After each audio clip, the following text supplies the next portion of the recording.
einem Bächlein hell, da schoss in froher Eil die launische Forelle vorüber wie ein Pfeil. Ich stand an dem Gestade und sah in süßer Ruhe des muntern Fischleins Bade im klaren Bächlein zu, des muntern Fischleins Bade im klaren Bächlein zu.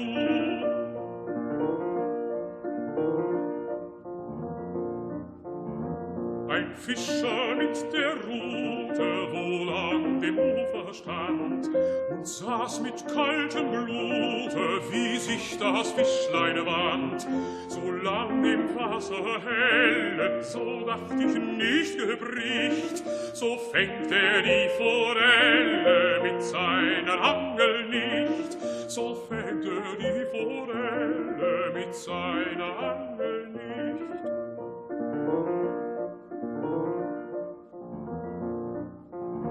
Doch endlich ward dem Diebe die Zeit zu lang.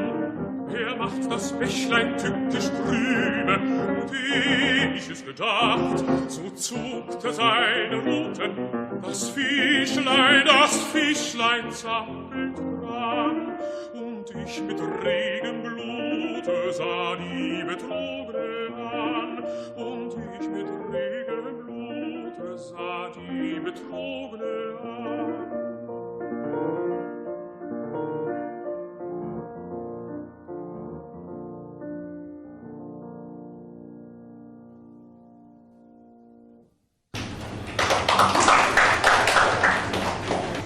안녕하십니까. 대전 여성가족정책센터장 주혜진입니다.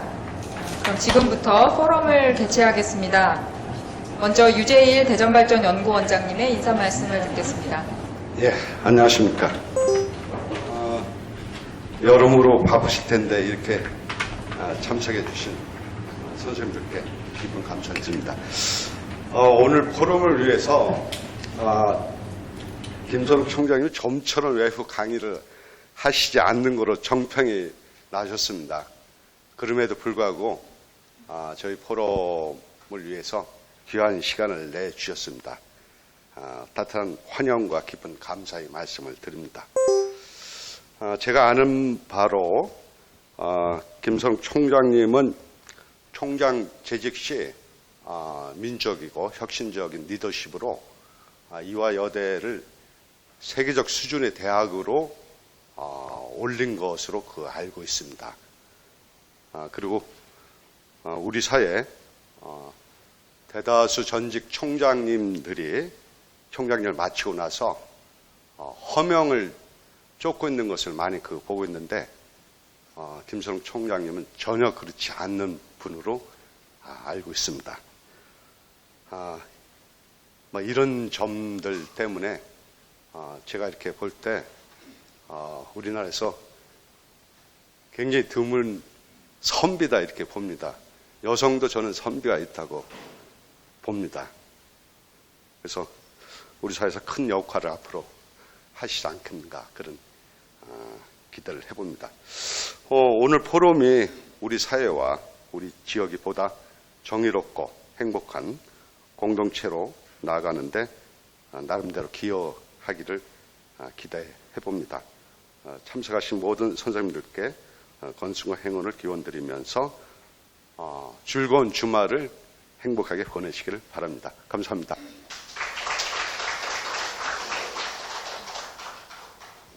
네, 이번 미래기획포럼의 공동 주체인 김경희 대전 세종여성정책포럼 공동대표의 인사 말씀을 듣겠습니다.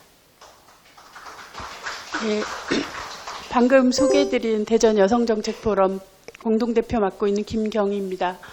오늘 이 자리에 대전 지역에서 가장 바쁘고 멋지시고 미래에 대해서 고민을 안고 계신 분들은 다 오신 것 같습니다. 이렇게 한 자리에 모여서 이야기 나눌 수 있어서 대단히 영광스럽고 고맙게 생각합니다. 시작하기 전에 선곡이 나올 때 숭어가 나오는데 대전 지역에서 원래 센스 있으신 걸로 유재일 원장님이 유명하시긴 하지만 저는 독일어로 이렇게 나오는 거 보면서 김선욱 총장님이 독일에서 공부하셨죠. 그래서 아마 또 선곡을 저렇게 도거로 하는 센스까지 있으신 거 보고 다시 한번 놀랐습니다. 오늘 대전 여성정책 포럼과 공동 주최를 하지만 사실은 저희는 숟가락 하나 얹어가는 상황이고요. 여기 대전발전연구원 원장님께서 섭외해 주시고 같이 고민할 수 있는, 여기 지금 키워드로 나와 있는 것 자체가 법, 정치, 여성, 지방자치, 여성정책, 이 모든 것들이 사실 잘 버무려져야 미래를 열어가는 데 있어서 뭔가 변화해야 될 키워드들은 이 안에 지금 다 들어있는 것 같습니다. 미래의 변화를 읽고 그 변화의 흐름에 맞춰서 우리가 고민해야 될 것들, 짧은 발제지만 아마 김선욱 전 총장님께서 제시해 줄 것으로 믿고 앞으로 고민을 나누고 더 좋은 변화를 만들어가는 저희들이 되기를 좀 약속하는 자리였으면 좋겠습니다. 짧은 발제일 수 있는데요. 잘 들으시고 함께 고민 열어갔으면 좋겠습니다. 감사합니다. 네, 감사합니다. 그럼 지금부터 김선욱 전 이화여자대학교 총장님을 모시고 법과 정치 그리고 여성, 지방자치와 여성정책을 주제로 한 강연을 듣도록 하겠습니다. 큰 박수로 김선욱 총장님을 모시겠습니다.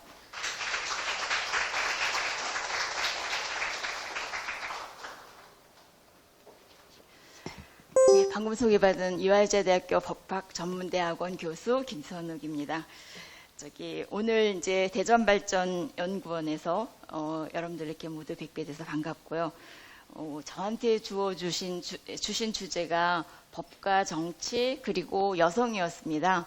그래서 제가 대전의 미래 발전을 위한 그런 기획 포럼이라고 하시니까 그럼 이 주제 갖고 어떤 주제를 담으면 대전의 발전에 도움이 될까 고민하면서 제가 지방자치와 여성정책을 부제로 달았는데 마침 올해 아까 우리 김경희 공동대표께서 말씀하셨는데 대전 세종 여성정책 포럼이 시작이 됐고 오늘 그 두 번째 모임을 함께 하신다 그래서 굉장히 반가웠습니다. 그 발족을 축하드리고 앞으로 많은 발전이 있으시기를 바라겠습니다. 또 오늘 대전발전연구원장님 앞에 말씀해 주셨는데 그 연구원 안에서도 여성정책에 대한 여러 가지 파트들에서 많은 연구가 이루어지고 있는 것 같고 그래서 제가 이제 대전으로 와서 하는 강의이기 때문에 대전광역시는 또 어떤 변화를 가지고 있는가를 많이 살펴봤는데 전체적으로 성평등과 관련되는 문제에서는 대한민국 안에서는 굉장히 상위권에 속하는 그런 지표를 많이 가지고 계시더라고요. 그래서 앞으로 더 나은 그런 발전이 있기를 또 기대하면서 오늘 두 가지 포럼에서 함께 모이신 여러분들의 관심에 제가 조금 도움도 드릴 수 있으면 좋겠고 함께 생각해 보면서 우리 사회가 더 나은 사회로 변화되고 발전하는 일에 우리들이 각자 할 수 있는 일이 뭘까 그런 생각을 하시는 시간이 좀 됐으면 좋겠습니다. 요즘 여러분들 아마 4차 산업혁명이라는 얘기 많이 들으실 것 같아요. 그런데 그 4차 산업혁명에서 가장 그 중요한 것이 공정하고 개방된 절차 그리고 참여, 소통이라고 합니다. 4차 산업혁명 시대를 잘 이끌고 성공하려면 그래서 그 4차 산업혁명에 성공하기 위해서는 어떤 그 비유를 하는데 재즈 음악의 연주자처럼 해야 된다는 거예요. 여러분들 혹시 재즈바나 이런 데 가보셨나요? 재즈 음악이 공연을 하려면 그러니까 연주자하고 청중하고 굉장히 소통이 돼야 되고 그래서 연주자가 청중의 그 분위기를 느끼면서 때로는 더 길게도 하고 더 짧게도 하고 때로는 곡을 바꾸기도 하고 이러는 그런 그 변화에 대한 유연성이 굉장히 중요하다고 하는 거죠. 이것이 아마도 미래 사회의 어떤 변화에 대한 한 부분이고 그 사회를 이끌어가기 위한 어떤 그 필요한 리더십의 형태라는 생각이 듭니다. 그래서 이런 그 4차 산업혁명 시대가 요구하는 리더십이라는 건 분명히 우리 사회가 여성과 남성으로 구성되어 있기 때문에 그 남성과 여성이 함께 참여하는 그리고 함께 이끌어가는 함께 책임도 지고 함께 지도력을 발휘하는 그런 사회로의 변화인데 거기에 적합한 리더십을 가져야 되지 않을까. 남성도 여성도 그런 생각을 가지면서 우리 모두가 함께 이런 큰 변화 속에서 지금 더 발전하는 사회를 만들기 위해서는 어떤 그 성평등에 대한 것이 사회적으로 정의롭다는 인식을 스스로도 갖고 사회적으로도 책임지게 되는 그런 게 필요하다는 생각을 갖습니다. 마침 얼마 전에 새로 취임한 캐나다 수상의 뉴스를 여러분들이 보셨을 텐데요. 그분은 스스로가 나는 페미니스트라고 선언하고 있고 왜 그런 페미니스트란 선언을 하냐고 물으니 지금이 작년이군요. 취임한 게 지금이 2015년이니까요. 라고 대답을 합니다. 그러니까 지금의 사회는 반드시 그런 지도자가 필요하다는 표현일 거고요. 내각을 구성하면서 남녀 동수로 했고 그 안에는 뭐 이제 장애인 대표도 들어있고 원주민 대표도 들어있는 사회 다양성을 다 포함하면서 양성 평등의 동수로 구성을 해서 많은 그 세계적인 관심을 가졌는데 그 부분도 지속적으로 특별한 일이 아니라 너무나 당연한 일이라고 하면서 지금 그 정책을 펴나가고 있습니다. 그리고 많은 나라들에서 저희가 여성의 어떤 정치 참여나 이런 이야기를 할 때 뭐 목표가 뭐 우리는 20%부터 시작도 했고 30%이기도 하고 그렇게 얘기하고 또 요즘은 각종 여성위원회들의 각종 정부위원회 적어도 한 성이 40%는 돼야 된다. 아무리 많이 차지하는 성도 60% 이상은 하면 안 된다. 그래서 60대 40의 원칙 이런 것들로 변해 오면서 최근에는 유엔조차도 지금 2030년까지의 목표를 50대 50으로 하고 있습니다. 그리고 불란서도 이미 헌법을 개정해서 남녀 동수법 같은 법을 만들고 정치 참여에서의 많은 변화, 그러니까 정치라는 것이 정치만이 아니겠죠. 그 관련되는 법과 행정과 이런 것들이 모두 따라갈 텐데요. 그래서 저는 오늘 강의를 준비하면서 대전에 대해서도 좀 살펴보니까 아까 말씀드렸듯이 대전의 성평등 수준이 우리나라 전체 지방자치단체 중에서는 아주 앞서 있는 부분들을 많이 갖고 계셔서 굉장히 다행으로 생각했고요. 그러나 우리나라 전체가 처져 있기 때문에 우리나라에서만 1등을 해서는 안 될 것 같고요. 세계적인 1등이 되는 도시로 발전하시기를 바라는 마음을 갖고 오늘 강의를 준비를 했습니다. 우선 그러면 준비된 PPT를 중심으로 보겠습니다. 전체적으로 제게 주어진 주제에 충실하게 법과 여성, 정치와 여성, 그리고 국제적인 상황을 좀 우리가 보는 게 필요할 것 같아서 유엔의 여성 정책 다루고 대전을 중심으로 지방자치에서의 여성 정책은 어때야 될까 하는 생각을 좀 해보도록 하겠습니다. 우리나라에 대법관이 13분이 계신데요. 이번에 9월에 임기가 한 분이 끝나시는 이인복 대법관에 대한 후임 선정을 하기 위한 지금 절차가 진행 중입니다. 그래서 대법관 추천위원회가 그 심사 절차를 하고 있는 중에 후임 심사에 동의한 대법관 후보가 34명이라고 합니다. 지금 그 중에 여성이 몇 명이나 있을 것 같으세요? 몇 명쯤 될까요? 후보입니다. 후보.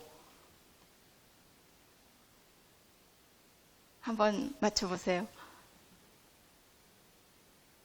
후보가 한 명밖에 없습니다. 아마도 여성 대법관이 늘어나는 기회를 이번에 갖지는 못할 것 같아요. 34명 중에서 한 명의 후보가 여성인데 그 여성이 되기는 쉽지 않을 거란 생각을 갖는데요. 현재 우리나라 법조에 법관 중에 전체적인 숫자는 27.4%가 여성입니다. 그런데 그 중에는 이제 신임 판사들이 임명될 때는 거진 50% 정도가 여성이기도 한데, 이제 그러니까 그 법조 구조 안에서 지금 아주 밑에 피라미드 구조의 아래는 지금 여성들이 많은데, 그러나 이제 대법관으로 가면 13명 중에 지금 2명이고, 당분간 늘어날 그 조짐이 안 보이는 거죠. 그 다음에 헌법재판관 중에서는 9분 중에 1분이어서 이제 뭐 11%. 검사도 이제 초임 검사들이 많이 늘어서 젊은 검사들이 많아서 26.6%입니다. 변호사도 21.7%입니다. 요즘 이제 로스쿨에서 매년 2,000여 명의 변호사들이 나오는데, 로스쿨 학생들은 40% 전후로 여학생들이 차지하고 있고, 변호사 시험 합격률도 그렇습니다. 그러나 이제 반드시 여성 공무원처럼 여성 공무원 숫자가 거진 50%를 육박하지만 여전히 고위직에 적은데, 그게 단순히 시간이 지나면 되는 문제인 것 같지는 않습니다. 그런데 어쨌든 그래도 진입하는 숫자들이 늘어가고 있기는 합니다. 그래서 우리가 법조 자체는 전체적으로 지금 여성의 비율은 조금씩 많아지고 있는 걸 보여주고 있고요. 일반적으로 여러분들이 이미 알고 계실 거라고 생각이 드는데 법이 가지고 있는 사회적인 기능, 중요한 거죠. 사회 질서를 유지하고 또 정치, 경제, 사회 구조에 대한 제도를 만들고 유지하는 일, 그리고 사회 구성원에 상반되는 다양한 이해관계에 대한 여러 가지 이익을 조종하는 것, 그것을 통해서 인권을 보장하고 사회정의가 실현되는데 민주주의를 실현하고 법치주의를 통해서 거기에 중요한 법의 사회적인 기능이 있습니다. 상반되는 이해관계는 때로는 공익과 공익의 충돌이 있을 수도 있고 때로는 공익과 사익 또는 사익과 사익 간의 관계의 이해 조절이고 분쟁에 대한 조절이 되겠죠. 그래서 법이 가지고 있는 이런 사회적인 기능을 우리가 법과 사회의 관계 속에서 보면은 법을 다루는 사람들이 많이 보수적이라는 평을 조금씩 받습니다. 그거는 법이 가지고 있는 하나의 이제 기능에서 오기도 하는데요. 사회의 현상을 따라가거나 거기에 반응하는 부분이 있기 때문에 그 사회가 가지고 있는 여러 가지 역사나 전통이나 문화가 법에 영향을 주게 됩니다. 그래서 그 시대의 사회적인 사상을 반영한 그런 여러 가지 인간 행위에 대한 윤리, 사회, 윤리적인 가치 기준을 법이 담아내는 부분이 하나 있고요. 또 일반적으로 우리가 앞에서의 법의 기능으로 인해서 법은 어떤 정의롭고 올바른 것을 추구한다는 것 때문에 법이 A라고 정하면 사람들은 그것이 올바르다고 생각하기 때문에 법에 따른 변화를 사람들이 가져오게 되기도 합니다. 사람의 가치 기준이나 어떤 행동의 양식에서. 그래서 법과 사회의 관계가 상호적이기는 합니다. 그런데 예를 들면 여성에 대한 억압과 차별의 많은 문제들은 많은 사회들이 가지고 있는 그 사회의 어떤 과거의 차별적인 역사, 문화, 전통 이런 걸 담고 있기 때문에 그것을 변화시키기 위해서는 어떤 의미에서는 사회적으로 가지고 있는 그런 것들을 법이 담아냈다고 주장하지만 어떤 사회의 변화 그리고 분명한 어떤 평등에 대한 가치, 민주에 대한 가치 이런 걸 갖고 법이 바꿔주면 그러면 그 법이 변화함으로 해서 사람들의 사고나 문화가 바뀔 수 있는 그런 기능을 하게 됩니다. 그래서 어떤 의미에서 여성과 관련되는 법들은 법이 사회를 변화시키는 쪽으로의 기능에 더 많은 기대와 역할이 있었다고 생각을 합니다. 그래서 우리나라에서 그러니까 이건 이제 80년대 이후부터가 될 텐데요. 우리가 유엔 여성 차별 철폐 협약에 84년에 가입한 이후에 여성과 관련되는 평등을 지향하는 차별을 폐지하는 많은 법들의 성과가 있었습니다. 그래서 법적으로만 보면 많은 부분의 문제가 발전했고 해결됐다고 볼 수가 있는데요. 예를 들면 1987년에 남녀고용 평등법 제정을 시작으로 해서 많은 법들의 폭력과 관련되는 법들 또 여성 정책의 기본이 될 수 있는 여성발전 기본법 95년 제정되었는데 2014년에는 명칭이 양성평등기본법으로 개정되면서 단순한 여성 정책이기보다 국가 모든 정책에서의 성주류화 정책으로의 변화를 가져왔습니다. 그런데 재미있는 거는 우리가 87년에 남녀고용평등법을 제정할 때만 해도 일본의 법을 굉장히 많이 저희가 참조했습니다. 그런데 90년대 넘어오면서부터 우리나라의 여성 관련 내지는 성평등 관련 법을 일본이 배우러 옵니다. 그래서 이런 법적인 변화에 있어서 많은 부분에 우리들이 조금 더 앞서가고 있는 부분들이 많다는 것. 그러나 다만 87년에 남녀고용평등법이 만들어졌으나 아직도 고용 현장에서의 양성평등은 아직 많이 부족하죠. 그러니까 이제 법이 만들어졌고 그 법에 따라서 구체적인 정책들이 이루어지고 그것이 집행되고 많은 그 조직들의 문화가 바뀌어야만 실질적인 이제 평등이 완전히 이루어질 수 있을 텐데 거기까지 가기까지에는 이제 또 많은 다른 어려움들이 있다고 생각이 듭니다. 그래서 이렇게 다양한 많은 법들이 제정이 되고 또 이제 개정이 되고 그런 과정을 저희들이 거쳐왔습니다.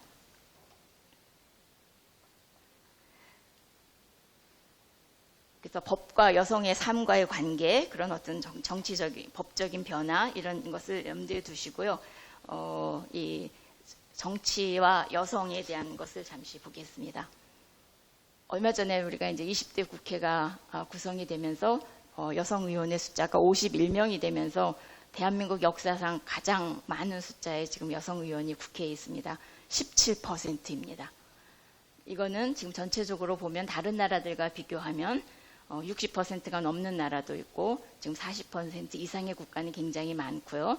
그러는 중에 우리가 아시아권의 국가에서도 그 평균에 미치지를 못하는데요.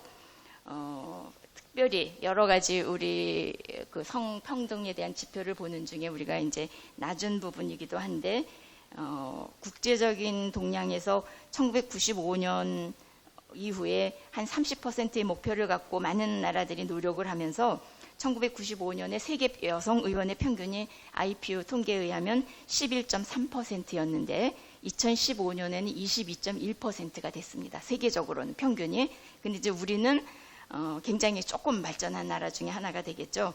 그런데 그 중에 30% 이상의 국가가 42개국이고 40% 이상의 국가가 지금 12나라로 되고 있습니다. 많은 나라들에서 할당제 같은 적극적 조치가 있거나 아니면 불란서 같은 또는 벨기에처럼 남녀 동수법 같은 것들이 만들어져서 50%와 50%가 여성들의 정치 참여의 대표성은 정의로운 것이다라는 그런 변화들을 가지고 가고 있습니다. 여기에는 이제 굉장히 많은 선거 제도도 한 영향을 주게 될 텐데요. 2000년대 초부터의 변화입니다. 동수에 대한 문제는. 그래서 정치적인 대표성의 부분은 국제적으로 보면 이제 종전에 그 크리티컬 매스를 한 30%로 봤던 거에서부터 이제 남녀 균형 있는 발전, 60대 40 내지는 50대 50으로 가고 있다는 변화를 여러분들이 느끼시면 좋을 것 같고요. 특별히 유엔 안보리 결의안 같은 데에서도 평화와 안전을 도모하고 그것을 유지하는 모든 활동에는 반드시 남녀가 동등한 대표성을 가져야 된다는 강조도 하고 있습니다. 그리고 이제 우리나라의 이제 그래서 이 정치 참여는 지금 굉장히 우리가 많이 발전했다고 생각하지만 국제적으로 굉장히 뒤져 있는 부분에 대한 문제의식이 있고요. 여성 공무원 비율 아까 보셨듯이 법조처럼 전체적인 숫자는 50%가 넘었지만 고위 공무원단 쪽으로 가면 지금 현재 4.5%밖에 되지 않습니다. 그래서 이거를 이제 우리가 국제적인 지표로 성격차 지수, 젠더 갭 인덱스로 보면 정말 대한민국이 경제 수준은 지금 10위를 안팎으로 왔다 갔다 하는데 이런 순위에서는 115위라고 그럽니다. 특별히 정치적인 권한 순위가 낮고요.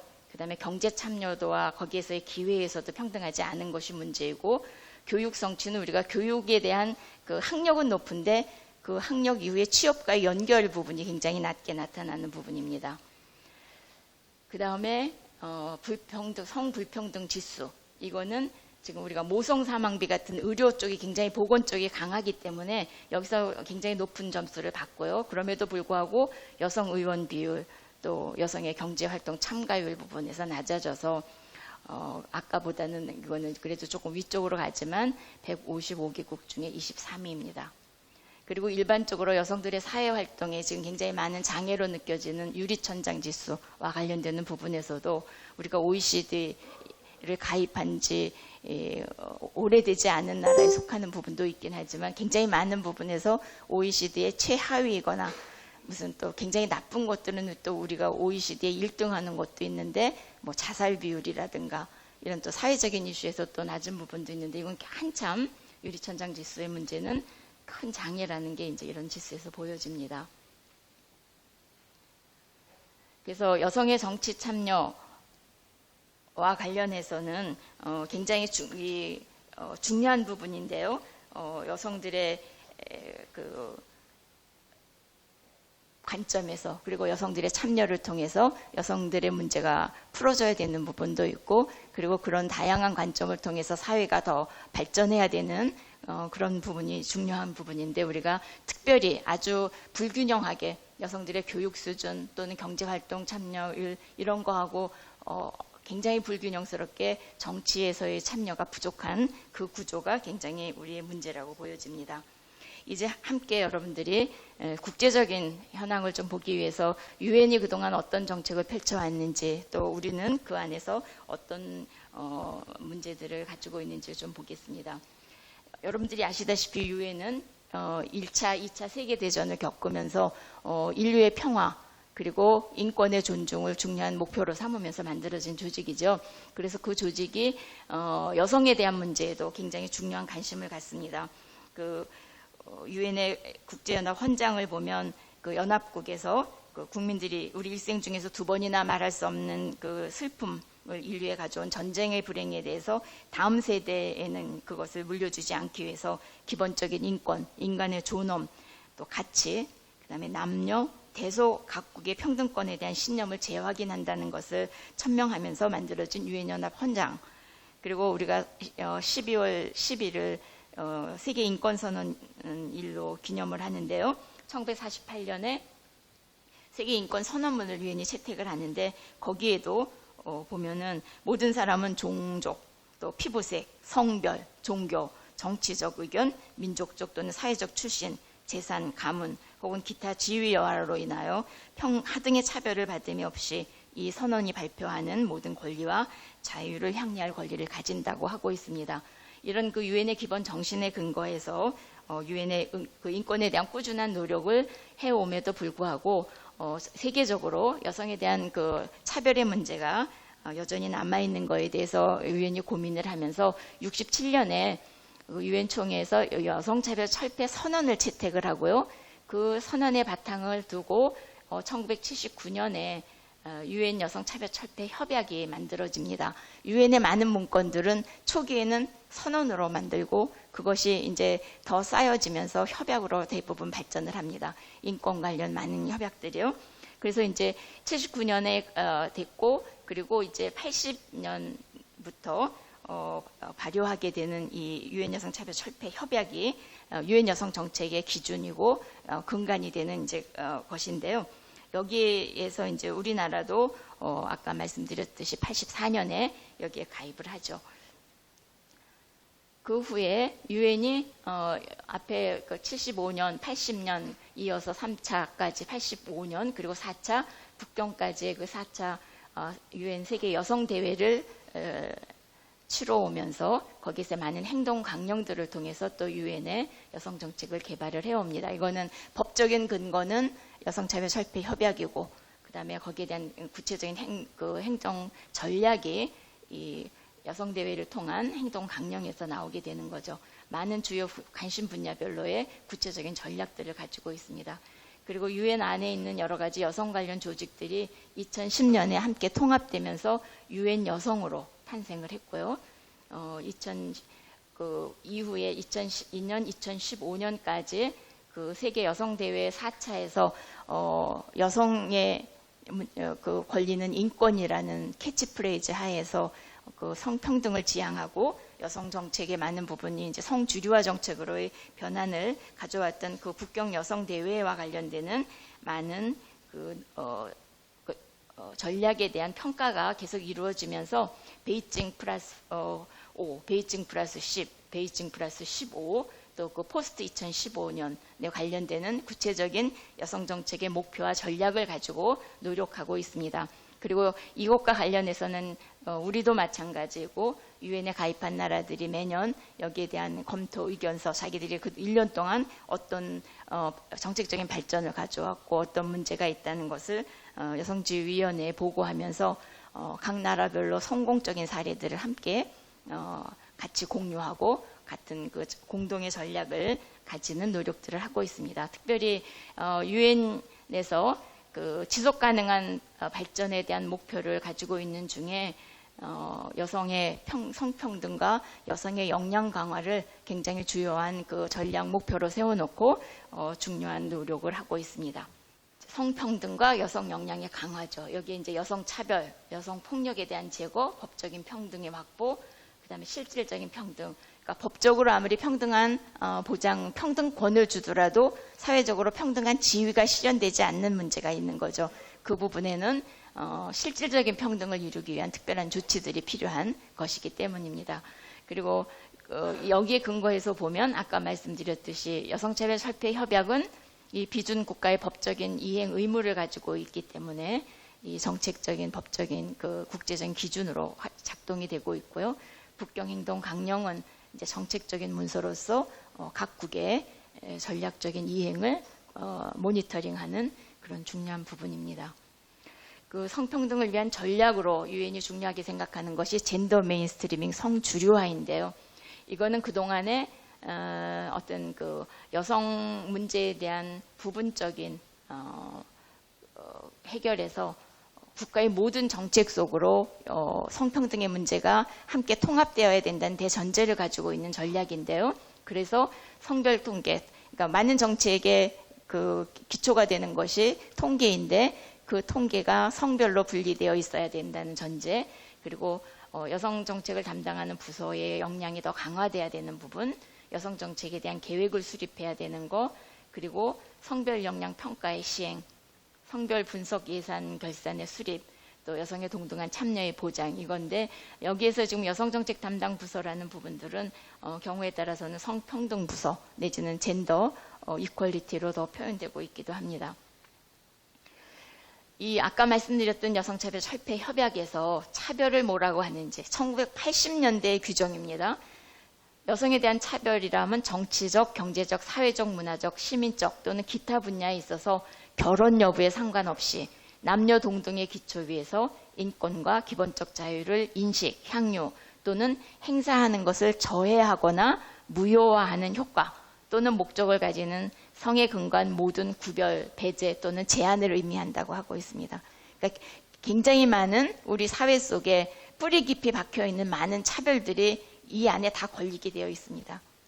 그래서 이제 이것을 차별로 규정하고 국가기관이나 개인이나 기업이나 단체는 그 모든 주체에 대해서 차별을 금지해야 되는 것, 그리고 성역할 고정관념이나 그런 불평등을 초래하는 사회문화적인 관습과 전통의 변화를 다 이제 수정해야 되는 것, 또 실질적 평등을 앞당기기 위한 한시적인 특별조치, 예를 들면 할당제 같은 적극적 조치들이죠. 이런 것들이 차별이 아니라는 규정을 함께 하고 있고, 특히 모성보호는 특별조치가 필요한 것이고, 그것은 그 모성에 대한 사회적인 기능, 자녀 양육에 대한 남녀 공동 책임과 사회적인 책임, 이런 것들을 1980년에 발효시킨 협약에서 다 규정하고 있습니다. 우리가 지금 이것을 우리가 가입했다는 것은 이것을 지키고 또 여기에 대한 것을 정책적으로 이행해야 되는 국가의 의무가 있는 부분이죠.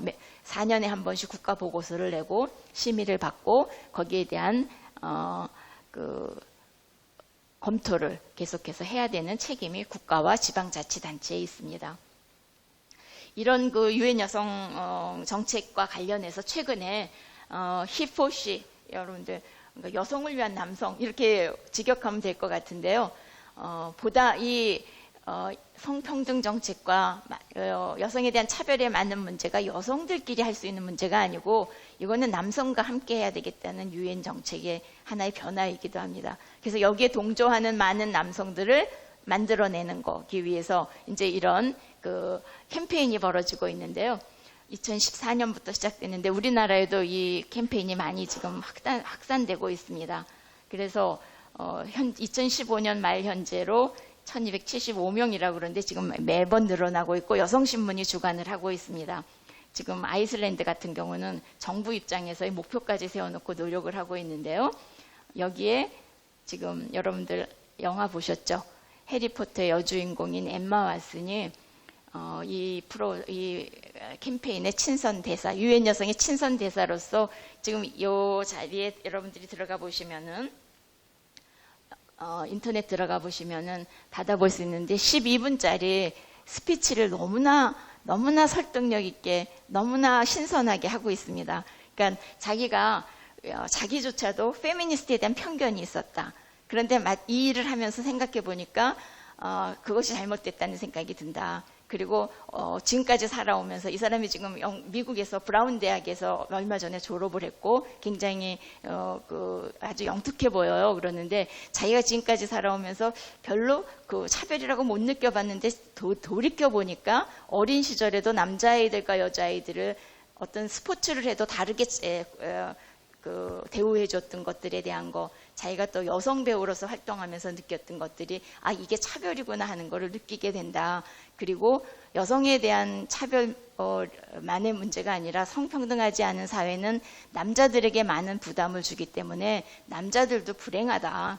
그래서 함께 노력해야 될 부분이다. 불평등은 인권의 문제고 양성평등은 정치, 사회, 경제적으로 남성에게도 여성에게도 모두에게 이거는 이득이 되는 거다. 이러고 설명을 하는데 물론 영어를 잘하기도 하지만요. 너무나 아주 그 설득력 있는 스피치여서 12분짜리입니다. 여러분들께 권합니다. Ladies and gentlemen, please join me in welcoming to this stage our co-host and the UN Women's Global Goodwill Ambassador, Emma Watson.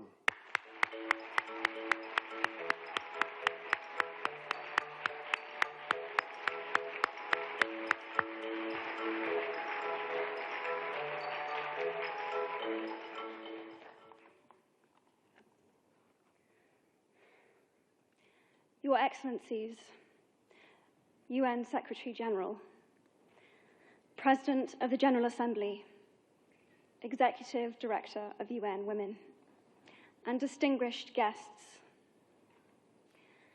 Today, we are launching a campaign called He for She. I am reaching out to you because we need your help. We want to end gender inequality, and to do this, we need everyone involved. This is the first campaign of its kind at the UN.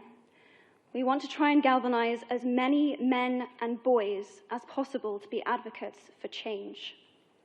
And we don't just want to talk about it. We want to try and make sure that it's tangible. I was appointed as Goodwill Ambassador for UN Women 6 months ago. And the more I've spoken about feminism, the more I have realized that fighting for women's rights has too often become synonymous with man-hating. If there is one thing I know for certain, it is that this has to stop. For the record, feminism, by definition, is the belief that men and women should have equal rights and opportunities. It is the theory of the political, economic, and social equality of the sexes. I started questioning gender-based assumptions a long time ago. When I was 8, I was confused at being called bossy because I wanted to direct the plays that we would put on for our parents, but the boys were not. When at 14, I started to be sexualized by certain elements of the media. When at 15, my girlfriends started dropping out of their beloved sports teams because they didn't want to appear muscly. When at 18, my male friends were unable to express their feelings. I decided that I was a feminist, and this seemed uncomplicated to me. But my recent research has shown me that feminism has become an unpopular word. Women are choosing not to identify as feminist. Apparently, I am among the ranks of women whose expressions are seen as too strong, too aggressive, isolating, and anti-men, unattractive even. Why has the word become such an uncomfortable one? I am from Britain, and I think it is right that I am paid the same as my male counterparts. I think it is right that I should be able to make decisions about my own body. I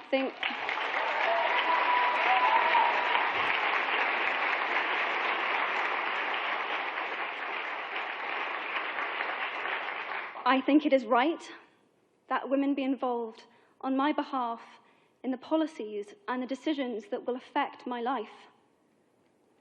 I think it is right that socially I am afforded the same respect as men.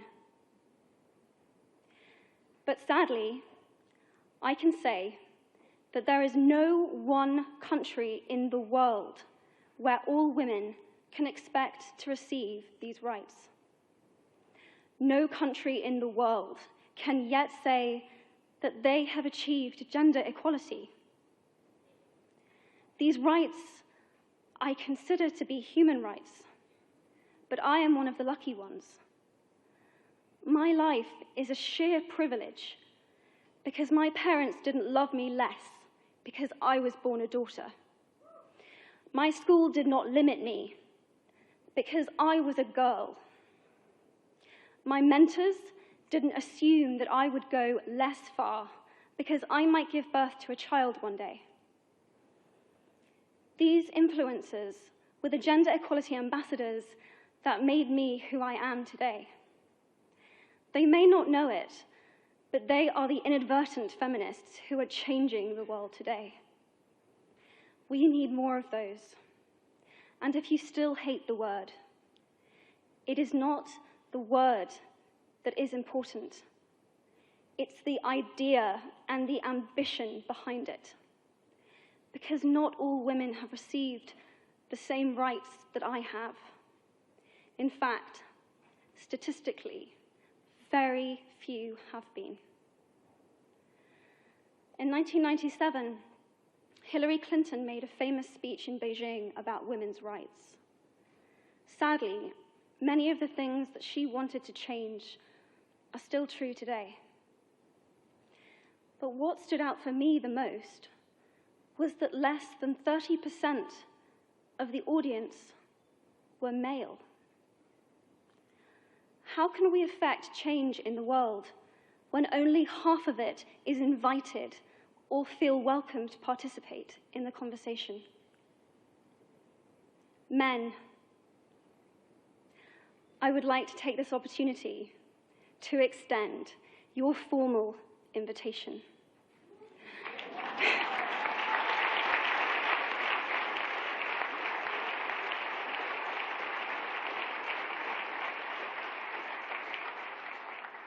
Gender equality is your issue too.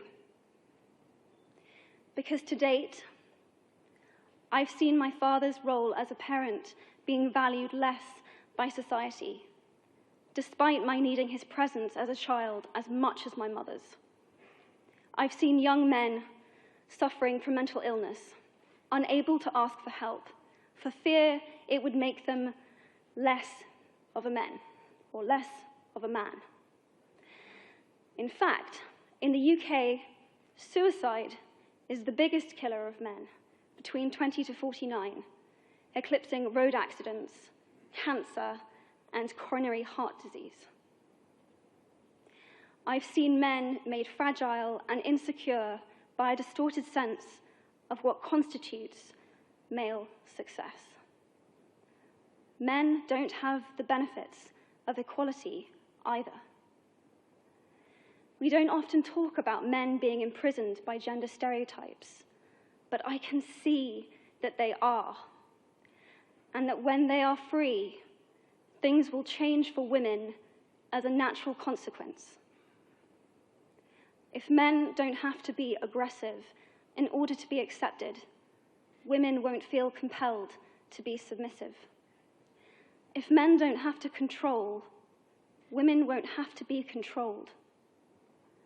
Both men and women should feel free to be sensitive. Both men and women should feel free to be strong.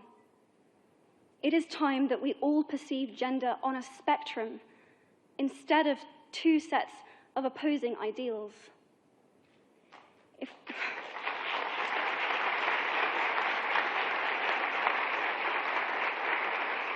If we stop defining each other by what we are not and start defining ourselves by who we are, we can all be freer.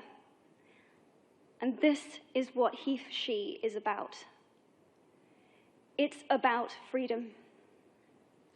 I want men to take up this mantle so that their daughters, sisters, and mothers can be free from prejudice, but also so that their sons have permission to be vulnerable and human too.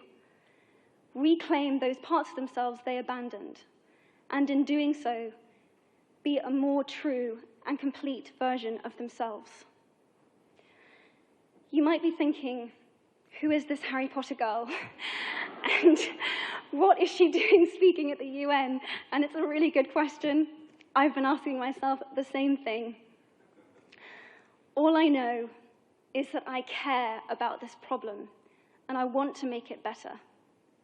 And having seen what I've seen and given the chance, I feel it is my responsibility to say something. Statesman Edmund Burke said, "All that is needed for the forces of evil to triumph is for good men and women to do nothing." In my nervousness for this speech and in my moments of doubt, I've told myself firmly, if not me, who? If not now, when? If you have similar doubts when opportunities are presented to you, I hope that those words will be helpful. Because the reality is that if we do nothing, it will take 75 years, or for me to be nearly 100, before women can expect to be paid the same as men for the same work. 15.5 million girls will be married in the next 16 years as children. And at current rates, it won't be until 2086 before all rural African girls can have a secondary education. If you believe in equality, you might be one of those inadvertent feminists that I spoke of earlier. And for this, I applaud you. We are struggling for a uniting word, but the good news is that we have a uniting movement. It is called He for She. I am inviting you to step forward, to be seen, and to ask yourself, if not me, who? If not now, when? Thank you very, very much.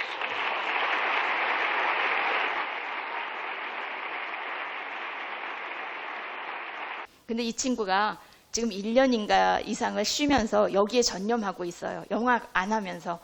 그러면서 많은 그 페미니즘의 대가들을 만나고 또 독서 모임도 하고 그러면서 지금 페미니즘에 푹 빠져 있는데 이 과정을 통해서 자기의 어떤 삶에 대한 자신감 그리고 훨씬 더 이 문제에 대한 어떤 사회적인 인식이나 책임감 이런 것들이 커진다고 고백을 합니다. 그래서 우리가 그냥 우리나라에서도 혹시 제가 한번 여러분들께 질문해 볼까요?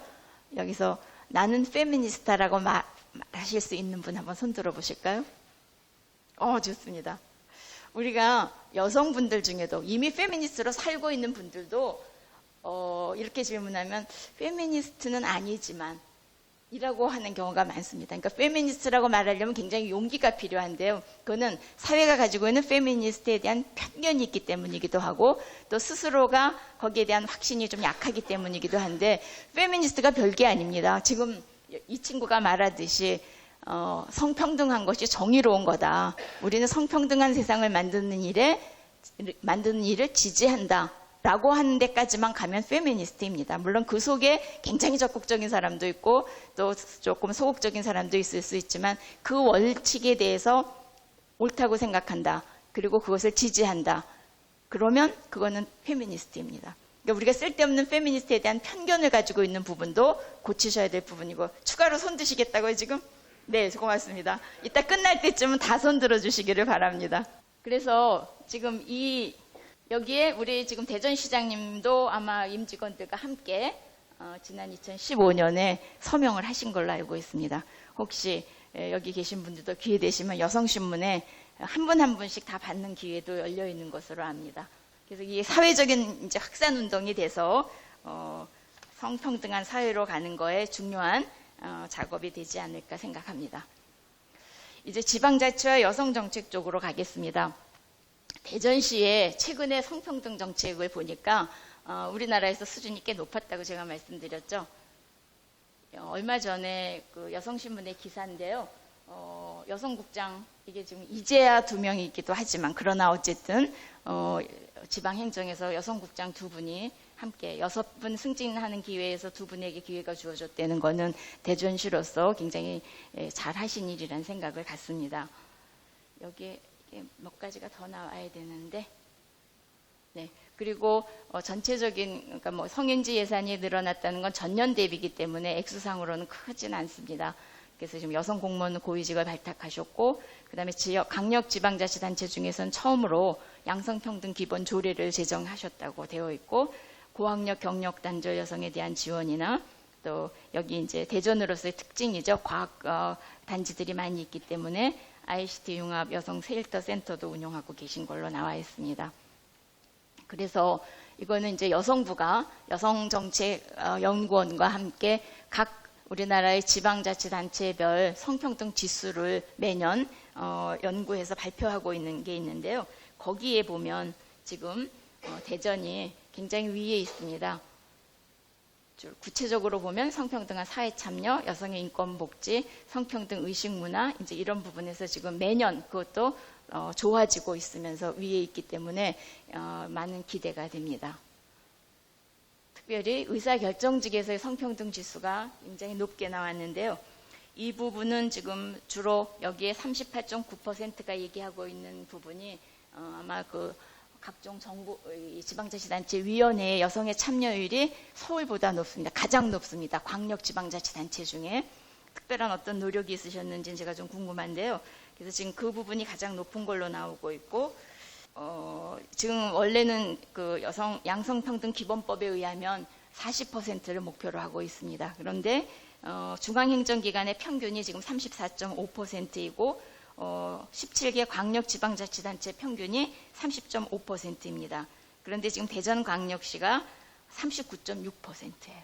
거의 목표율 지금 임박해 있고요. 그런데 이 중에 그러니까 강력 17개 중에서는 최고인데 여기 지금 기초가 5개가 있으시죠, 대전이. 그 기초 5개 구 중에 서구가 43.7%로 가장 높고요. 그 다음에 유성구는 30.2%로 많이 낮습니다. 구체적인 이유는 아마 여러분들이 좀 따져보셔야 될 것 같은데요. 그래서 지금 이런 각종 위원회의 여성 참여율이 굉장히 대전시가 지금 높다. 이건 굉장히 바람직한 거라는 생각이 듭니다. 우리가 그 지방자치를 다시 시작한 게 몇 년이죠? 여러분들 기억하십니까?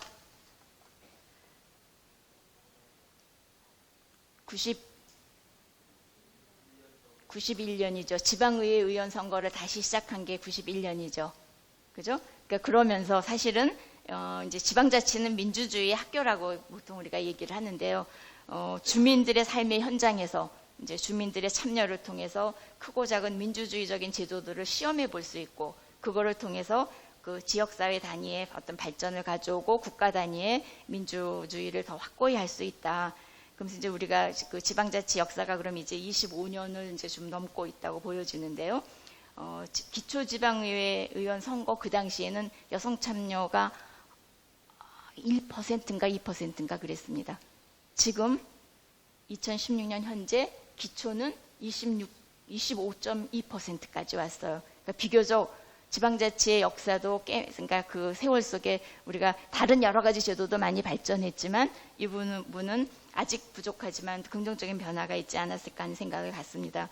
그러니까 민주화의 한 결실로 지방자치 제도가 다시 부활을 했고, 그리고 그 민주화에 대한 더 큰 기대를 가지고 시작한 우리의 지방자치 제도인데, 다양한 많은 발전 속에서 아마 더 큰 발전이 있어야 될 거라고 생각하고요. 그러는 중에 이게 이제 도시마다 광역시는 광역시 차원에서 또 이제 기초는 기초 차원에서의 뭔가 국가와는 다른 새로운 정책들이 시도되고 그것이 또 발전하고 성과를 보이면서 더 발전할 수 있는 가능성이 있을 텐데, 대전이 가지고 있는 어떤 특징들이 더 많이 살아서 그런 기회를 가질 수 있으면 좋겠다는 생각을 합니다.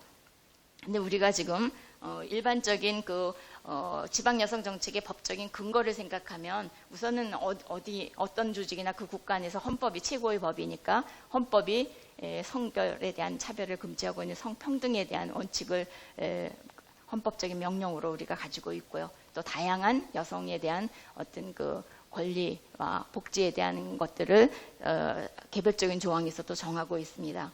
그리고 우리나라는 그 국제조약이 국내법과 동일한 효력을 갖기 때문에 우리가 비준한 유엔 여성차별철폐 협약이 일반 법률과 동일한 효력을 갖습니다. 그래서 양성평등 기본법과 같은 수준인데 그러나 포괄적인 내용을 갖고 있기 때문에 오히려 더 여성정책의 기준으로서 의미가 크고요. 그 다음에 이제 여성발전 기본법에서 발전한 양성평등 기본법 그리고 대전이 가지고 있는 양성평등 기본 조례가 중요한 법적인 근거이고 다양한 또 다른 많은 법들이 있게 되겠죠. 그래서 이 법적인 근거를 가지고 대전의 지방 여성 정책의 이제 발전을 가져와야지 될 텐데요. 현재 대전이 아까 전체적으로는 지방자치단체 중에 꽤 위라고 설명드렸지만 현재의 그 대전시에서 여성의 어떤 대표성이나 이런 부분들은 지금 이런 도표로 여러분들이 이해하실 수가 있겠고요. 조례는 헌법과 법률의 범위 안에서 그 지역의 어떤 특수함 또는 그 지역의 정책적인 의지 이런 것들에 따라서 더 민주적이고 더 평등한 정책 실현이 가능하다고 할 수 있습니다. 그래서 예를 들면 양성평등 기본법에서 각종 그 위원회 여성 참여 목표를 60대 40으로 잡고 있지만 대전은 50대 50으로 하겠다고 할 수 있는 거죠. 지금 아마 부천시에서 거진 50%의 목표를 가지고 49%까지 달성을 한 것으로 알고 있습니다. 그래서 지금 예를 들면 이제 그 여러 가지 지역 사회의 자치 입법권의 범위 안에서 훨씬 더 발전적이고 좋은 정책들을 개발하면서 해나갈 수 있다. 그러니까 물론 국가사무에 해당하는지 국가위임사무에 해당하는지 자치사무에 해당하는지 따져볼 부분은 있습니다만은 일반적인 우리가 지방자치단체가 주로 주민의 복리에 관한 사무를 처리하고 재산을 관리하고 법령의 범위 안에서 자치에 관한 규정을 제정할 수 있다는 그 헌법 117조에 근거해서 조례를 제정함에 있어서 그 주민들의 대표가 정할 수 있는 많은 그 재량이 있다고 생각이 듭니다. 그래서 예를 들면 환경과 관련되는 부분의 기준은 국가법보다 조례에서 훨씬 더 좋은 기준으로 강화할 수 있는 사례가 얼마든지 있고요. 그래서 요즘 아마 대전에서 양성평등 기본 조례뿐만 아니라 지금 확정되어 있는 그 조례 이전에 양성평등 기본법의 개정 당시에 성평등법이라는 논의가 많이 있었기 때문에 지금도 성평등 기본 조례로 가지고 있는 지방자치단체들이 많이 있습니다만은 그것과 관련해서 아마 성소수자들에 대한 규정을 조례가 담았던 것 같아요. 근데 구체적인 내용은 좀 따져봐야 되겠지만 저는 적어도 인권 차원에서 지방자치단체의 조례가 성소수자에 대한 차별을 금지하거나 또는 그 사람들에 대한 인권적인 지원을 하는 것은 얼마든지 가능하다고 생각합니다. 근데 굉장히 획일적으로 거기에 대한 것들이 좀 문제시 됐었던 걸 보면서 지방 자치 입법에 대한 것도 여러분들이 조금 더 많이 생각해 봐야 될 부분이라는 생각을 합니다.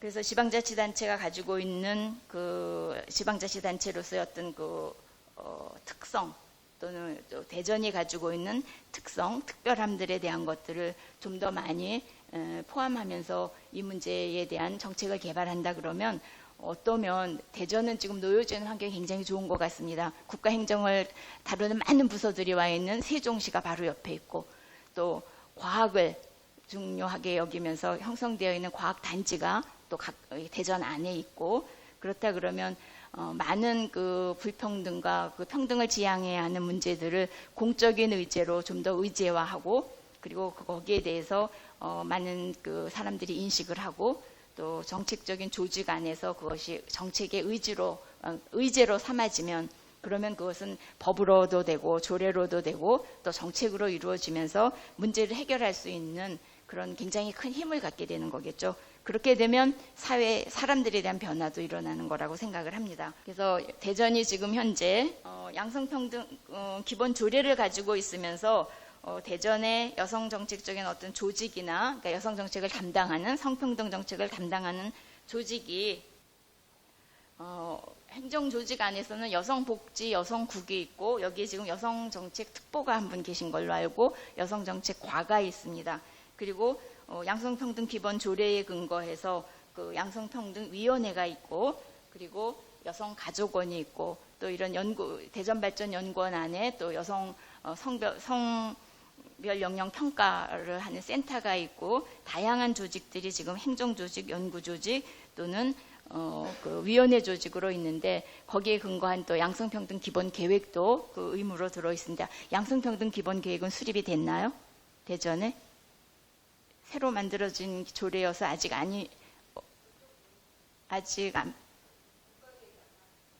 없습니까? 네.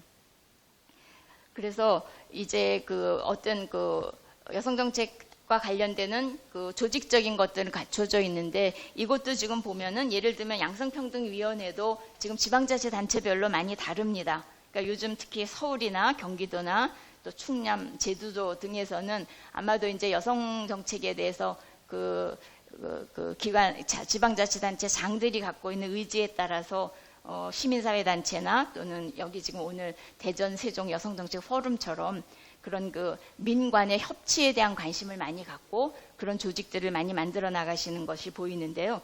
그러니까 여성정책에 대한 국가정책에 대한 어떤 심의나 조정이나 모니터링이나 의제 개발이나 정책 제안 등에 대해서 많은 그 NGO 단체들 또는 민간 연구자들 또는 전문가들에 대한 의견을 수렴하겠다는 노력이 많이 보입니다. 그래서 충남의 경우에도 양성평등위원회 구성에 앞서서 양성평등 정책의 비전을 수립하기 위한 양성평등 비전위원회가 구성됐다고 하고요. 또 서울의 경우에도 지금 성평등위원회라고 명칭을 가지면서 많은 전문가들이 지금 투입되어 있고, 경기도도 양성평등 실천 가버넌스라는 명칭으로, 그러니까 우리 대전의 양성평등위원회에 관한 그런 조직들이 요즘 발전되고 있습니다. 제주도도 마찬가지고요. 그래서 저는 여성정책과 관련해서는 이제 양성평등위원회가 어떤 인적 구성을 가지고 구성될지, 지금 대전은 시장님이 위원장으로 되어 있는 걸로 알고 있습니다. 조례상으로는. 그래서 전체적인 국가 행정이나 지방 행정이 협치로의 어떤 미래 사회의 그 변화에 대한 많은 논의들이 있는 중에, 특별히 여성 정책은 어느 한 부서에서 감당할 수 있지 않고, 또 사람들의 많은 의식에도 또 문화에도 그 변화가 있어야만 되는 정책이기 때문에 민관의 협치가 유난히 중요한 그런 정책 분야라고 생각이 듭니다. 그래서 오늘 오신 분들 중에도 NGO 관련되는 분들이 많이 있으시고 또 전문가들도 많이 계신데요. 이 포럼을 통해서도 좋은 네트워크 만드시고 많은 의견이 개진될 수 있고, 그러는 역할에 우리 대전발전연구원장님도 많은 역할을 해주시면 대전의 발전에 큰 기여가 있지 않을까 하는 생각을 합니다. 일반적으로 여성 차별에 대한 얼굴을 5가지로 이야기하는 여성 학자가 계신데요. 여성에 대한 억압이 어떤 얼굴로 나타나는가 하면 폭력, 착취, 주변화, 무권한, 그리고 문화제국주의, 그런데 이제 문화라는 이름으로 표장되어지는 부분들인 거죠. 그러니까 우리 사회에 금방 이게 차별이라든지 또는 어떤 여성에 대한 억압이라고 그 불평등의 원인으로 보여지지 않으나, 그러나 그거를 파고 들어가 보면 그것이 차별의 뿌리가 있다는 것에 대한 인식을 우리가 해야 되는 거죠. 그래서 사실은 그걸 인식하기까지도 많은 시간이 걸립니다. 스스로 당하는 사람도 또 차별을 하는 사람도 그게 차별이라고 인식하기에는 많은 교육도 필요하고 의식도 필요하다는 생각이 듭니다. 요즘 많이 얘기되는 여성 혐오라는 것의 뿌리도 사실은 차별입니다. 그래서 성평등이라는 것이 민주적인 가치이고 그것이 사회적인 정의라는 것에 대한 어떤 신념을 갖는 사람들이 많아지는 사회, 그리고 크고 작은 실천을 하는 사람들이 많아지는 사회가 성평등한 사회로 갈 수 있는 사회라고 생각이 되고요. 그리고 그런 사회가 세상의 변화를 가져올 수 있다고 생각을 합니다. 그래서 오늘 이렇게 함께 제 짧은 강의 들으시면서 각자 생각해 보시면서 남녀 평등은 민주적인 가치이고 또 사회적인 정의다라는 생각을 하시는 계기가 됐기를 바라고요. 그리고 그것이 바로 페미니스트다. 그래서 어디 가셔서도 이제는 나는 페미니스트라고 말하실 수 있기를 바랍니다. 그래서 성평등한 사회가 이제 실현되는 것을 지지하는 거잖아요, 결국은. 그리고 스스로 작은 실천도 하게 되는 거죠. 그래서 각자의 자리에서 여러분들이 크고 작은 실천을 하셔야 된다는 각오도 해주시면 좋겠습니다. 그래서 지금까지도 잘해 오셨지만 특히 세종시가 이루신 장점, 그리고 아까 말씀드렸듯이 또 과학의 그 본부가 되고 있는 도시에서 새로 출범한 대전 세종 여성 정책 포럼까지 함께 앞으로의 그 대전에서의 여성 정책에 대한 발전에 아주 중요한 그 계기가 되기를 바라고요. 그리고 대전의 모든 정책 안에서 이런 그 성평등한 여성 정책에 대한 것들이 핵심 전략으로 구상되면서 대전의 미래가 이렇게 발전해서 단순히 한국 사회 안에서만 상위권에 있는 도시가 아니라 세계에서 이제 주시하는 그런 성평등한 도시로 성공하기를 기대하겠습니다. 여러분 감사합니다.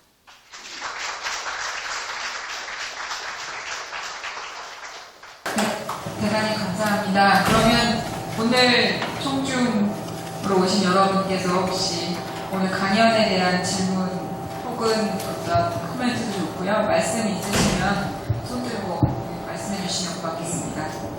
우리 모두는 페미니스트가 되어야 합니다. 책이나 혹시 보셨나요? 아주 얇은 책인데요. 그 책을 스웨덴의 여성단체가 굉장히 많이 사서 고등학교 2학년 학생들에게 모두 무료로 나눠줬대요.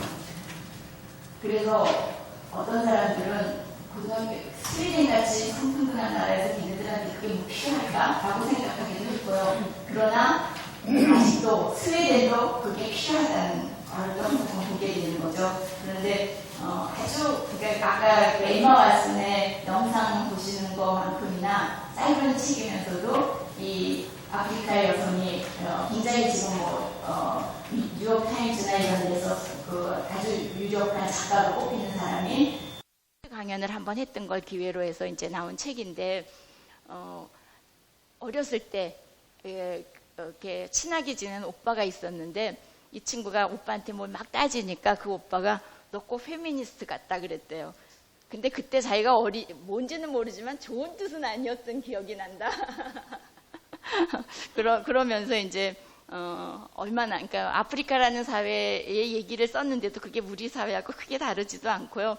그러니까 그 여성에 대한 편견, 여성에 대한 여러 가지 차별적인 사회적인 현상들. 그러니까 우리는 요즘 많이 없어졌지만 그 이미 내지는 아직도 아프리카도 초등학교 때 여자아이한테는 아무리 똑똑하고 아이들이 인정을 해줘도 단장을 시키지 않았던 그런 경험, 뭐 이런 것들이 나오고 그래요. 그리고 어디 가서 음식점 같은 데 가서 팁을 여자가 줘도 인사는 옆에 있는 남자한테 하는 그 불쾌함을 경험하는 거, 이런 것들이 이제 이렇게 소소하게 삶 속에 있는 그런 것들이, 그런 사회적인 편견이나 그런 의식이나 그런 문화가 자기를 얼만큼 이렇게 저지했는지, 하고 싶은 일들에 대해서 못하게 했던 거, 이제 이런 것들에 대한 것들이, 그걸 물론 극복하고 발전하는 사람도 있지만 많은 사람들은 거기서 그냥 주저앉게 되는 구조를 온다는 거죠. 그러니까 그거는 사회적으로도 손실이고 또 결코 남성에게도 도움이 되지 않는 것이고 잘못된 것들이라는 거에 대한 생각을 그냥 읽으면서 은연중에 느낄 수 있게 하는 그런 책입니다. 그래서 저는 여러분들이 오늘 나는 페미니스트입니다 라고 자기 속으로 한번 얘기해 보시고 손들 수 있는 용기가 생기신다면 대전은 굉장히 막강한 역량의 강화가 되지 않을까 생각이 되네요. 질문 있으시면 하십시오. 네.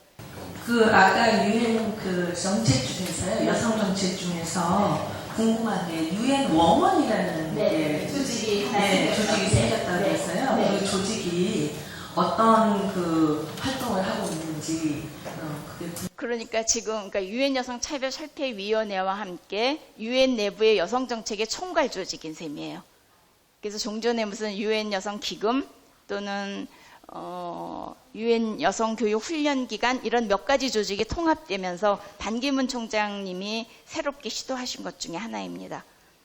그리고 이제 유엔 조직 내부에서의 여성들의 어떤 그 인사 조치에서 더 많은 고위직으로 여성들이 더 많이 참여하게 하는 일에도 그 조직이 굉장히 노력하고 있고요. 그건 이제 반기문 총장님의 특별한 주문이라고 그러기도 합니다. 그리고 여성지위위원회하고도 함께 공동으로, 그다음에 여성차별설폐위원회하고 공동으로 지금 그 지속 가능한 발전에 대한 공동의 목표를 세우고 점검하는 일을 하고 있죠.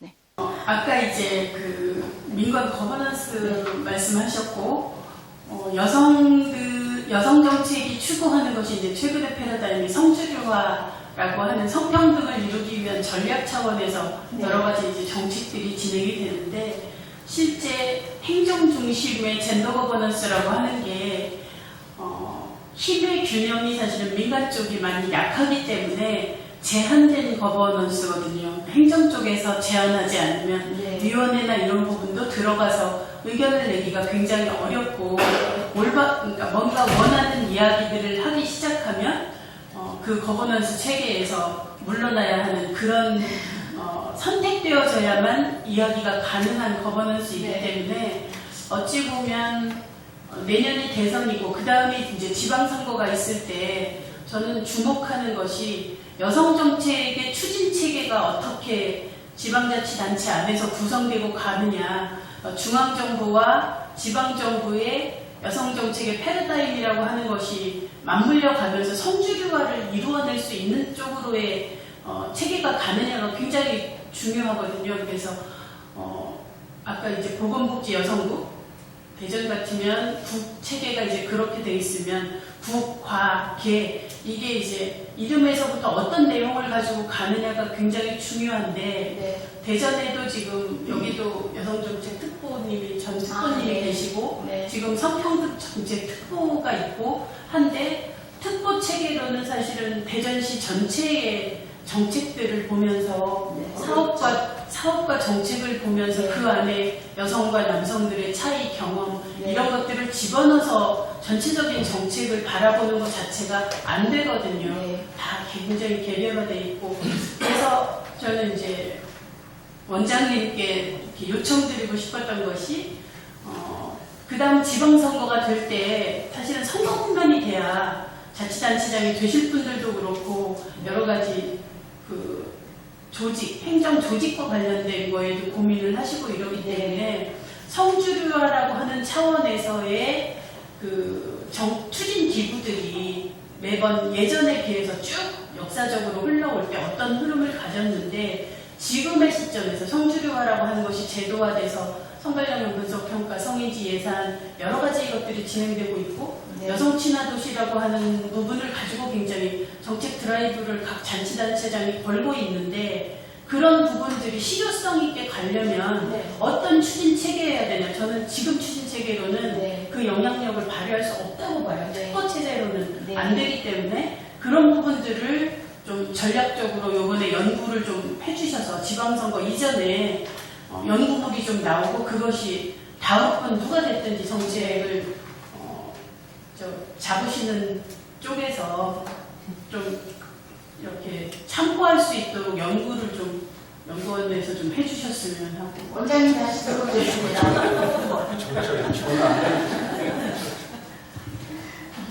사실은 지방자치단체별로 굉장히 다양한 조직들을 가지고 계시거든요. 그리고 보니까 이 보건복지 여성가족, 보건복지 여성부분, 대전이 지금 앞에 가 있는 다른 거하고 굉장히 이렇게 안 맞는 조직이 이름이에요, 사실은. 그래서 그러니까 결국은 여성 문제는 과하다는 것밖에 안 되거든요. 그러니까 여성 성평등 정책 자체가 사원은 적어도 돼야 되고, 거기에 특보도 있고 양성평등위원회도 있고, 이제 이렇게 되어줘야만 이게 이제 뭔가 힘 있는 구조로 가는데, 지금은 원래 우리나라에서 그러니까 60년대 70년대까지는 가정복지국이라는 것 내지는 부녀복지 차원의 여성 정책을 하다가 80년대 후반으로 오면서 여성 정책이라는 개념이 들어오기 시작을 합니다. 그래서 이제 여성 정책이 이제 중앙 정부 수준에서는 여성 개발원도 생겼고, 또 여성 정책 시비위원회도 생기고, 또 정부제의 담당 날씨를 시작으로 해서 여성 정책을 하는 조직이 여성부, 여성가족부까지 그렇게 발전이 되어 있는데, 거기에 덧붙여서 이제 우리나라가 단순히 여성 독립된 이렇게 주변화된 여성 정책이 아니라 국가의 모든 정책에 젠더 관점이 투입되어서 성평등한 정책과 어떤 모든 것이 이제 이루어지는 걸 전제로 해서 성주교와 관련된 여러 가지 제도와 법이 만들어졌잖아요. 그래서 성인지 예산도 또 성인지적인 교육도 지금 같이 가고 있고 성별 통계 그리고 성별 역량 평가 분석법도 만들어져서 이 인프라가 만들어졌는데 그것이 이제 구체적으로 집행되는 거에 대한 힘이 아직 좀 약한 거에 문제가 있어서 유엔도 우리나라한테 그런 입법은 너무나 잘 됐다네. 근데 왜 이러니 이렇게 자꾸 묻는 거예요. 그래도 그렇다고 해서 그 법이 만들어진 게 잘못됐다가 아니라 그 법이 만들어지기까지도 엄청난 정치력이 필요했던 부분이니까 그거에 바탕을 두고 이제 구체화하는 것들이 지역별로 정말 치밀하게 만들어져야 되는 거고 사실은 아까 선거 얘기하셨는데 선거 때마다 이런 정책적인 진전이 많이 이루어지는 계기를 갖는 거는 맞습니다. 그러니까 그때 여성단체나 또는 그야말로 이제 민관이 협력해서 뭔가 좋은 안도 내고 또 그것이 정책으로 영향도 미칠 수 있게 하고 그런 것이 필요한 거죠. 그래서 여성이 정치와 그런 행정에 고르게 참여해야 되는 당위성이 있는 것 같습니다. 여성발전연구원에서 좀 연구 좀 해주시죠. 원래 제가 여성개발원에 있었을 때에 지방자치단체 이 관련 행정조직에 대한 연구물이 하나 있습니다. 그때 독일하고 비교하면서 근데 독일이라는 나라가 지방자치가 주별 어느 나라가 이제 2차 대전 후에 점령했는가에 따라서 크게 한 4가지 종류의 조직의 다양성이 있어서 한 나라를 보지만 굉장히 다양한 조직 체계를 볼 수 있어서 그때 같이 비교하면서 연구했고 독일 분들이 오셔서 토론도 같이 해주고 그랬는데 그 보고서도 한번 참조하셔도 좋을 것 같습니다. 네. 아까 추가로 페미니스트를 써주신 분들요. 고맙습니다. 여성들만 나타서 저도 아까 추가로 페미니스트 선언했고요. 제가 아무래도 페미니스트 선언했지만 그래도 남성이기 때문에 조금 다른 시각에서 질문을 드리려면은 오늘 말씀하신 것도 많이 배웠고 공감하는데 이제 제가 생각하는 양성 평등은 그냥 뭐 예를 들어서 주로 이제 수치 위주로 여성이 40%다 50%다 그거는 이제 초기 단계고 진정한 의미의 양성평등이라면 결국은 아까 우리 총장님 말씀하셨지만 문화적으로 남성과 여성이 서로 이해하고 소통해야 그래야지만 이제 진정한 양성평등이 된다고 보는데 근데 제가 이제 남성의 입장이다 보니까 물론 우리가 이제 초기 단계고 남녀 불평등이 심하기 때문에 어쩔 수 없다는 생각도 있지만 일부 저희가 하는 제도들이 오히려 남녀 간의 소통을 좀 방해하거나 장애가 되는 그걸 저는 이제 남성 입장에서 느낍니다. 예를 들어서 무슨 여성들을 보호하는 게 지금은 급선무라고 할 수 있겠지만 지나치게 어떤 여성의 성희롱 방지 이런 것들이 제가 볼 때는 오히려 남성과 여성의 어떤 대화나 소통을 좀 방해하는 부분도 있고 또 위원회 여성을 40% 50% 하는 것이 일부 남성들한테는 이게 오히려 이게 어떤 남자들이 역차별을 받는다. 그래서 오히려 여성과 남성의 어떤 건전한 소통과 대화에 저희가 사실 초기 단계이기 때문에 저희가 그런 식으로 가야 되는 공감을 하지만 앞으로 우리가 좀 발전해 나간다면 우리 제도들이 가지는 그런 부작용 그런 부분에 대해서 하나 이렇게 생각합니다. 제가 답하기 전에 혹시 지금 말씀하신 거에 대해서 코멘트 하실 분 안 계세요?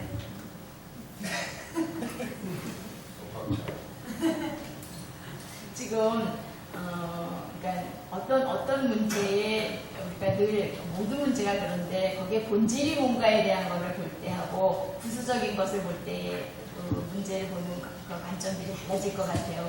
성희롱이라는 문제는 정말로 여성들이 특별히 근로 현장에서 너무나 고통스러움을 당하는 것 중에 하나인 거거든요. 그래서 종전에는 그게 차별인지도 모르고, 그 다음에 예를 들어서 지금도 마찬가지일 것 같아요. 그러니까 여성이 많은, 그러니까 직원이 많은 곳은 오히려 그래도 공론화되는데, 아주 적은 금요일 사업장에서 상사가 뭔가 늘 불쾌하고 힘이 드는데 그거를 문제 삼으면 자기는 그 직장을 그만둘 수밖에 없는 처지가 될 때 문제 삼을 수가 없는 거잖아요. 그러니까 그게 이제 흔히들 그게 문제가 되면 친밀감의 표시였다 이렇게 표현하죠. 그러니까 지금 그런 친밀감을 못 표시해서 소통이 안 될 것 같다 이 말씀하신 거죠? 그거 아니잖아요.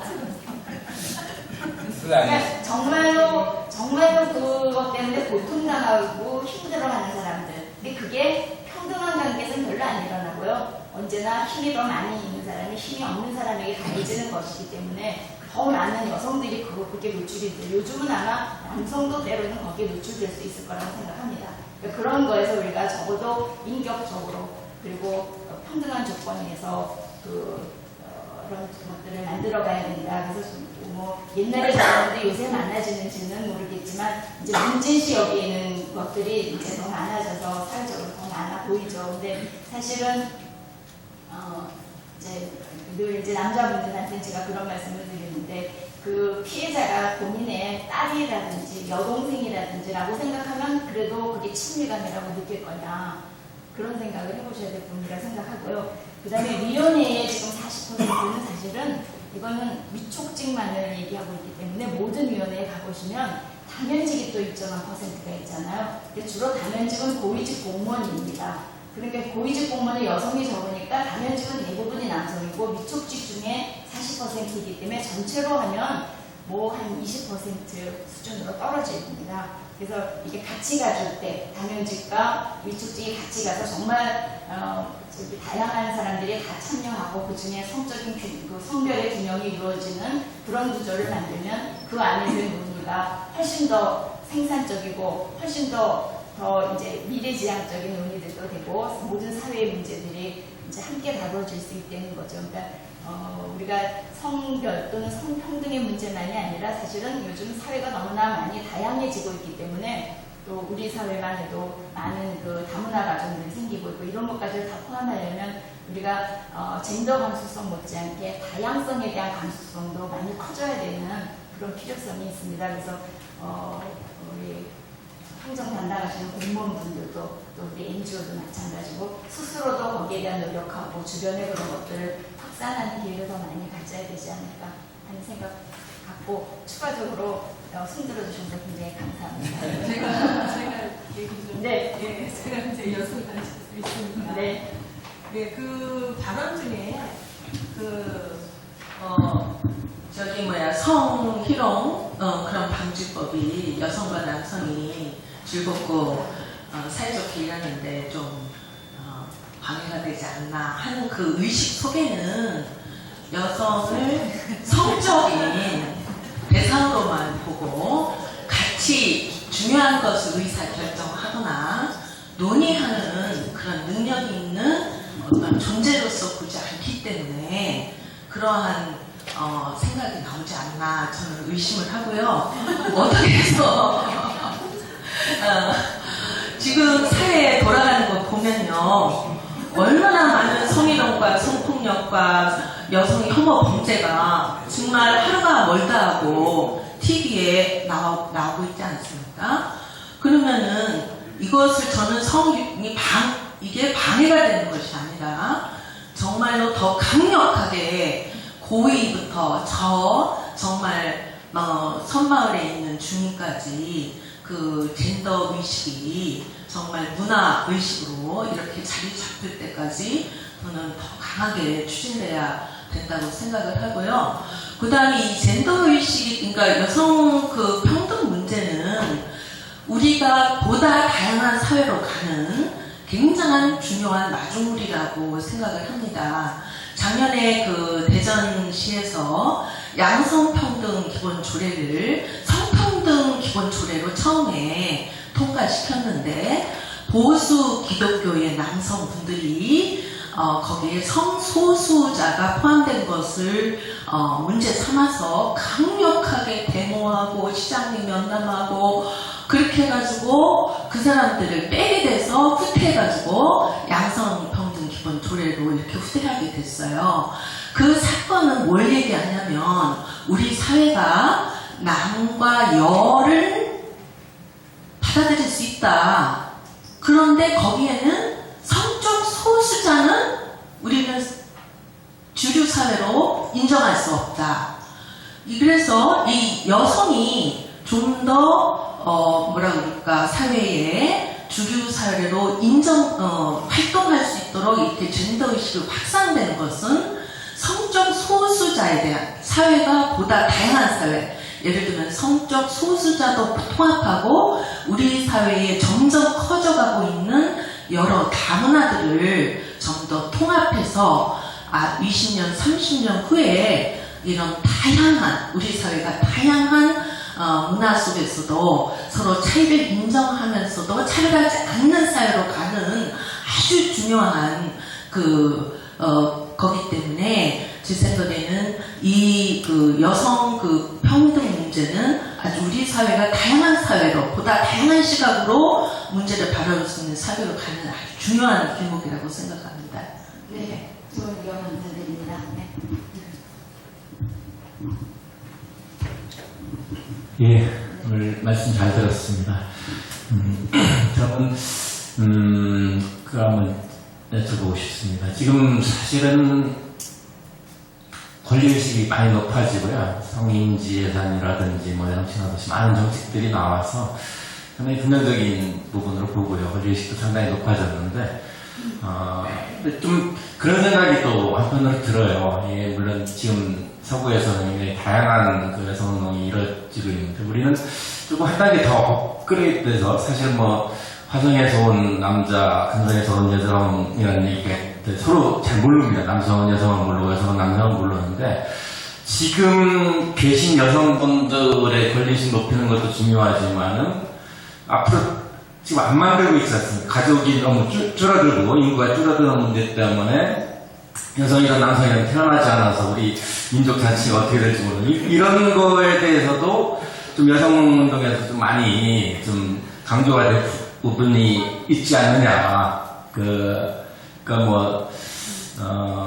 너무 지금 이제 젊은 친구들 이렇게 보면은 결혼 안 해도 지금 살아있는 여성들의 입장에서는 그게 더 현명할지도 모르죠. 이기적이지만 영악하기 때문에 현명할지 모르지만은 그렇게 하다 보면 인구가 점점 줄어들고 그거는 어떻게 보면 이렇게 여성운동 하시는 분이 꼭 그런 건 아니지만은 옛날 현모양처나 이런 개념보다는 프로 살더라도 자기 권리 얘기하고 이런 분들이 롤모델이 된 거하고도 또 무관하지는 않지 않느냐는 생각도 좀 들거든요. 그래서 저는 여러 정책과 함께 좀 그런 가족도 소중하다는 것들도 여성운동 쪽에서 많이 얘기를 하고 남성도 좀 이해를 해주는 것이 필요하다. 권리주장 못지않게 그런 따뜻한 모성애도 좀 강조해줄 그런 필요가 있지 않느냐. 권리의식 높이는 것과 함께 그런 생각이 듭니다. 어떤 일을 하고 계십니까? 예? 어떤 일을 하고 계십니까? 저는 학교에서 가르치고 있습니다. 전공이 어느 분야신지 여쭤봐도 될까요? 법학으로서 여성법도 가르치고 있습니다. 제가 안 일어날 수 없네요. 저 여성 단체 연합 상위대표 전식이고요. 애가 셋입니다. 시어머니 직접 모셨고요. 예.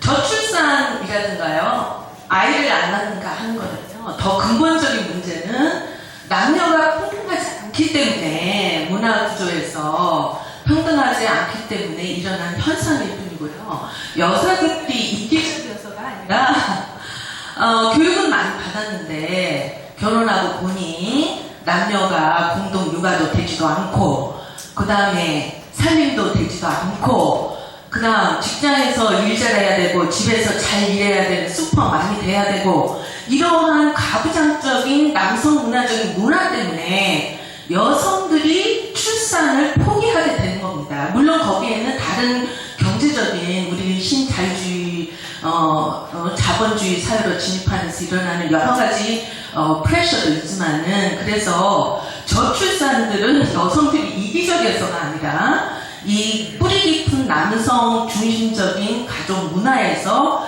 여성들이 자구책으로 일어나는 저는 현상이라고 생각합니다.